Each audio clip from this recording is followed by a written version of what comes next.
और अब रुक करते हैं अगली बड़ी खबर का। चुनाव आयोग ने महाराष्ट्र और झारखंड विधानसभा चुनाव के साथ उपचुनाव का भी शेड्यूल जारी कर दिया है। सभी को इंतजार था कि इस लिस्ट में मिल्कीपुर का भी नाम होगा, लेकिन अयोध्या की मिल्कीपुर सीट पर वोटिंग का ऐलान नहीं हुआ है।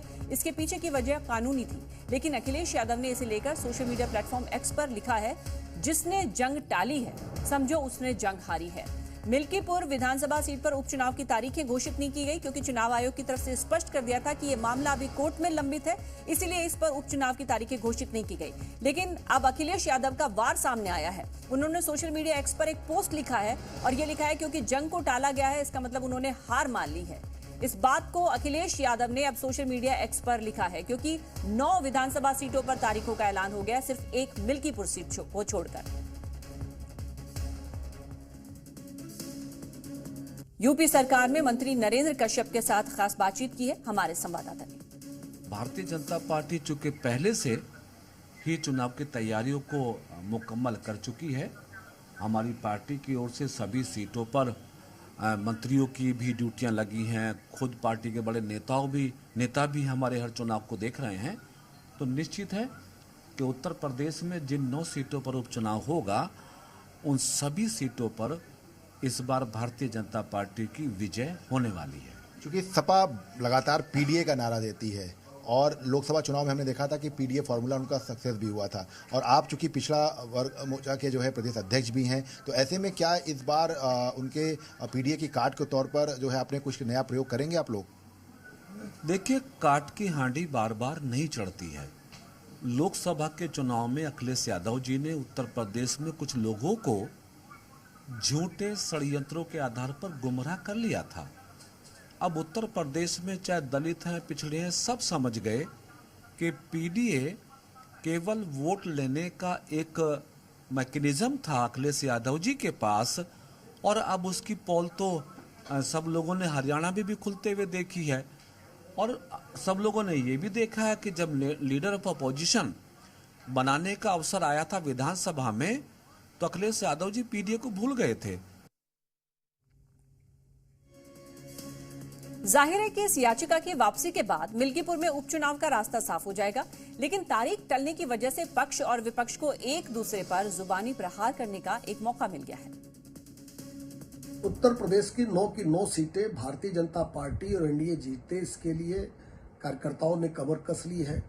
डबल इंजन की सरकार के रिपोर्ट कार्ड के आधार पर हम जनता के बीच जाएंगे। चुनाव आयोग की निष्पक्षता पे लगातार सवाल उठ रहे हैं, और सवालों का जवाब चुनाव आयोग को देना पड़ेगा कि मिल्कीपुर सीट पे चुनाव क्यों नहीं कराया जा रहा है। मिल्कीपुर में जब अकेले चुनाव करेंगे, जिसमें पूरी सरकार लगेगी, सरकार बनाम जनता चुनाव होगा, सबसे बड़ी और बुरी हार भाजपा की मिल्कीपुर में होगी।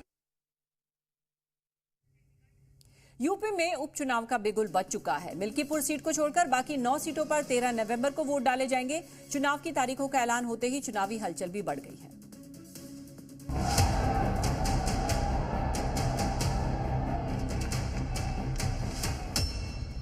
उपचुनाव का ऐलान है जंग।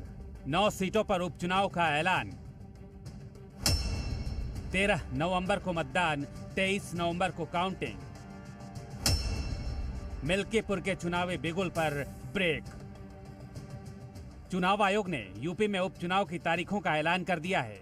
एक सीट को छोड़ बाकी 9 सीटों पर 13 नवंबर को मतदान होगा, जबकि 23 नवंबर को वोटों की गिनती की जाएगी। हालांकि मिल्कीपुर विधानसभा में होने वाले उपचुनाव का अभी ऐलान नहीं हुआ है।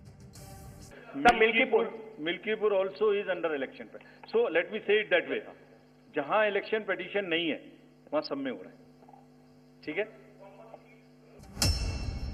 13 नवंबर को कानपुर की सीसामऊ, प्रयागराज की फूलपुर, मैनपुरी की करहल, मिर्जापुर की मंझवा, अंबेडकर नगर की कटेहरी, गाजियाबाद सदर, अलीगढ़ की खैर, मुरादाबाद की कुंदर की और मुजफ्फरनगर की मीरापुर सीट के लिए वोट डाले जाएंगे।